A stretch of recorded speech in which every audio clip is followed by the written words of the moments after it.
Assalamualaikum warahmatullahi wabarakatuh.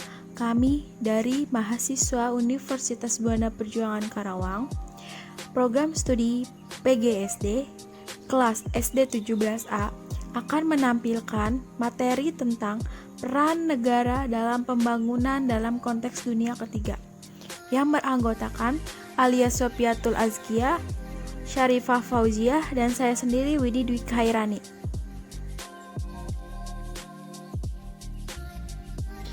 A. Terbentuknya negara dan sifat-sifat negara. Terjadinya negara secara primer membahas bagaimana asal mula terjadinya negara di dunia.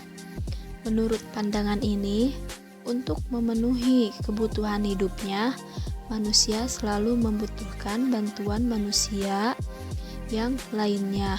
Atau dengan kata lain, manusia harus berhubungan dengan manusia lain demi kelangsungan hidupnya. Jadi tentunya setiap manusia itu pastinya membutuhkan bantuan manusia lainnya, saling bergotong royong, kemudian berkembang dalam bentuk kelompok-kelompok lebih besar. Terbentuknya kelompok-kelompok itu didasari oleh kesesuaian dan kesamaannya, misalnya seperti nasib, budaya, agama, adat, dan istiadatnya, dan lain-lain. Selanjutnya ada negara mempunyai sifat khusus yang merupakan manifestasi atau perwujudan dari kedaulatan yang dimilikinya dan yang hanya terdapat pada asosiasi atau organisasi lainnya. Selanjutnya ada sifat memaksa. Negara memiliki sifat memaksa dalam arti mempunyai kekuasaan untuk memakai kekerasan fisik secara legal agar peraturan undang-undangan ditaati, dan dengan demikian penertiban dalam masyarakat tercapai.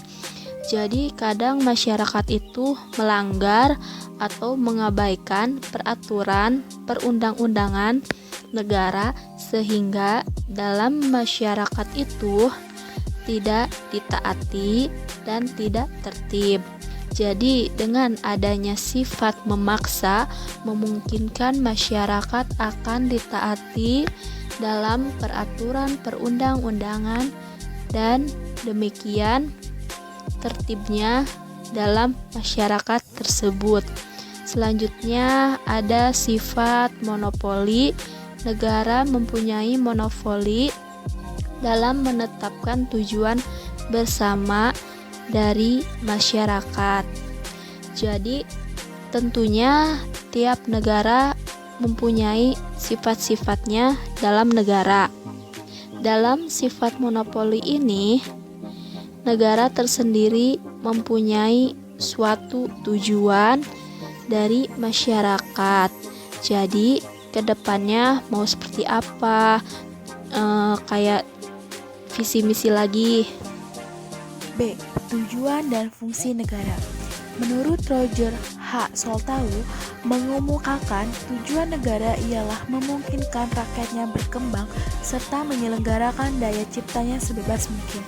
Akan tetapi, setiap negara terlepas dari ideologinya menyelenggarakan beberapa minimum fungsi yang mutlak diperlukan, yaitu yang pertama, melaksanakan penertiban sebagai stabilisator. Yang kedua, mengusahakan kesejahteraan dan kemakmuran rakyatnya. Yang ketiga, pertahanan. Dan yang terakhir itu menegakkan keadilan. Jadi setiap negara itu harus memiliki tujuan yang menjadi target untuk diwujudkan. Nah, dari tujuan dan target itu, kesejahteraan rakyat merupakan salah satu hal yang terus-menerus diusahakan perwujudannya. Cara untuk menyejahterakan rakyatnya dengan cara memajukan pembangunan di berbagai sektor seperti sektor ekonomi, pendidikan, pertahanan, dan keamanan, serta sektor yang lainnya. Jadi pada intinya setiap negara lah yang mengatur segala proses pembangunan dan negara pula lah yang menentukan arah pembangunan yang sesuai dengan jati diri bangsa dan tujuan serta cita-cita nasional. Konsep dan pembangunan. Konsep pembangunan biasanya melekat dalam konteks kajian atau perubahan. Pembangunan di sini diartikan sebagai bentuk perubahan yang sifatnya direncanakan. Poin D. Peran pemerintah dalam pembangunan. Pemerintah dalam pembangunan memiliki peran salah satunya selaku inovator. Prakondisi yang harus terpenuhi agar peran pemerintah sebagai inovator dapat berjalan secara efektif antara lain. Yang pertama, pemerintah perlu memiliki tingkat keabsahan yang tinggi. 2. Penerapan inovasi di lingkungan birokrasi pemerintahan terlebih dahulu. Yang ketiga, inovasi yang bersifatnya konsepsional. Yang keempat, inovasi sistem, prosedur, dan metode kerja. Materi semuanya telah disampaikan, dapat disimpulkan bahwa penduduk dalam suatu negara biasanya menunjukkan beberapa ciri khas dari kebudayaan, nilai-nilai politiknya atau identitas nasionalnya yang membedakan dari bangsa lain. Negara berkembang sebaiknya berani untuk memilih pendekatan teori pembangunan yang sesuai dengan karakteristik dan tingkat penguasaan teknologi negaranya. Mohon maaf apabila ada kekurangan. Wassalamualaikum warahmatullahi wabarakatuh.